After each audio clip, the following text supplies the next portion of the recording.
Yo, what's happening? This is Patrick. Welcome to another video of mine. And everybody who already checked out my website, projectikigai.net, and also checked out my ebook, the Project Ikigai Starter's Guide, knows that I was writing about talent development and creativity and also how to find your passion. And I went through this topic step by step and chapter by chapter I broke it down.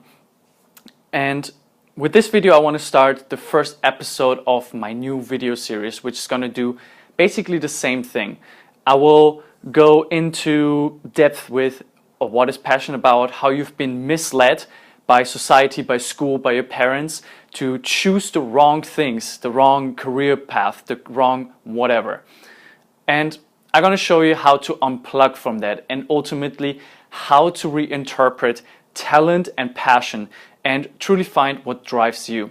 So this is video number 1 of this video series and I hope you guys enjoy it. If you have some feedback, let me know in the comments. Always make sure to drop a like and to subscribe.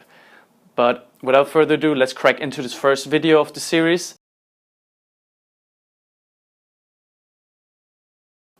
So this is part 1 of this video series. In this part, we're going to first talk about how you have been misled and how society, school, and your parents have failed you. That sounds pretty harsh, but I want to start out with something that is more about mindset, something that's more, I would say, vague. It's not like a direct strategy, but we have to do this first. We have to first unplug you from the social conditioning that you have been receiving up until now. So what is social conditioning? So each one of us has some sort of program in our mind that has been written by society, by our parents, by everybody who was raising us, by all the experiences we had. This sort of programming is very practical in terms of survival. So we're geared towards trying to find things that help us survive and reproduce. So every time we find a strategy that's helpful to do so, we note that in our little program. And this program is running all the time and improving itself. It's almost like it's never ending, it's developing. And like I said, evolutionarily speaking, it is very helpful to have that programming. Because let's take this for an example. Let's say you didn't know that fire or the stove is hot. How would you know to not burn your hand if you touch the stove or if you touch fire? Well, you either go and touch it yourself, which is first-hand experience, or someone goes and tells you, hey, this is hot, you're going to burn your hand, you're going to hurt yourself, which is second-hand experience.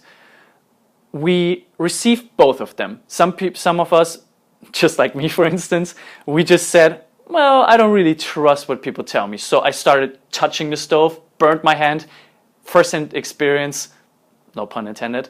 And I learned that I should not do this again. Some people just trust their parents, trust society, trust whoever, and just put that into their little programming in their part of social conditioning. So social conditioning is very helpful in a lot of ways. But there are ways where social conditioning also fails you.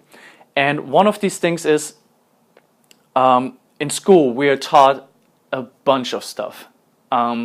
And most of us think to themselves, well, when am I going to apply any of this? When am I going to apply the all that mathematics that we learned, how to interpret texts in English class or German class or whatever the case may be? When am I going to apply it? Well, mostly you won't, unless you go into that direction of studying it and working in that. But things that are not taught are very practical things, such as, okay, how do I find something that I love? How do I develop myself? How do I have a working relationship? How do I save money so I don't go broke within the first few months of having a job or being a student? So really practical things are left out. So part of the social conditioning is you go to school, you go to university, you get a job, you get a promotion, another promotion, you go retire and you die. That's the programming that's set out for us, for most of us. And I gotta say, for some people this doesn't work. The system doesn't work. For most people it does, because most people appreciate that simple life, that easy life. But some of us don't, and we will never flourish or be fulfilled if we just follow the social conditioning route. That's why I want you to unplug from social conditioning. Now, how to do that? I call this a metaphorical social conditioning strip. This is something I have done in my life before, and I'm still doing, trying to unravel all of those layers that are wrapped around me, given to me by society, by my parents, by school, by peers, of stories that I tell myself. And that's one thing that's very important. Stories that people tell you and stories that you tell yourself.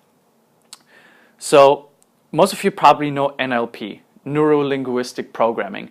That branch of psychology states that the program that we talked about, you can manipulate that by the language you start to use. So if you always see yourself as a failure and you tell yourself you're a failure over and over, and you tell these stories of you failing over and over, at one point you're going to believe that you're a failure, and you will probably fail more and more and more. If you tell yourself that you're a success, that you're doing great, or at least that you're not failing because you're always learning, you have linguistically rewritten that program, and therefore reprogramming your brain, which will follow in your actions in real life. So what I want you to do is, I want you to do the following. To, first of all, pay attention to what kind of stories are people telling you about yourself, and what are you telling yourself about yourself. So look at the world more in terms of, what do you learn from other people? What is your overt behavior or your overt learning? Something that you observe.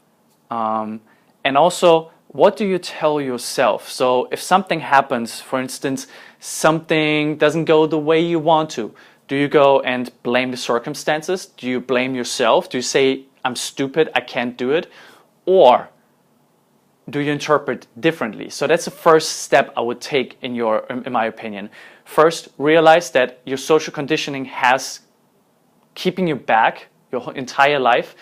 And then secondly, realize you're not a victim to that. You can change that programming incrementally with every single story that you tell yourself. So let's take an example. Let's say you're in university and you failed an exam. Well, as soon as you get the grade back and it says you failed, you could tell yourself, I was just the circumstances, I wasn't well prepared because I was sick, because I had a fight with my girlfriend, I had whatever, which would be good to preserve your self-esteem, which would not be good to, how to say, improve it next time, because you don't really have a place to start where you have to improve upon. Another option would be, you say to yourself, I'm just stupid, I can't do it, everybody was right, I'm not smart enough to do this. Which would be terrible, because quite honestly, I think a lot of people underestimate their own potential. So if you tell yourself that story, you give away your whole responsibility as well, because you say, I'm stupid, I can't do anything about it. But you also take away the option of actually working on it and getting better. So what I want you to do instead is look at that situation and think about, like, okay, I know I have the potential to do it better next time. I have just not prepared enough. Next time, I will sit down earlier and start working on it at a reasonable time. Maybe see if you can find a better strategy of studying. Maybe use some flashcards, maybe use some online tool, whatever the case may be. But start telling yourself the right stories so that you can improve and get better.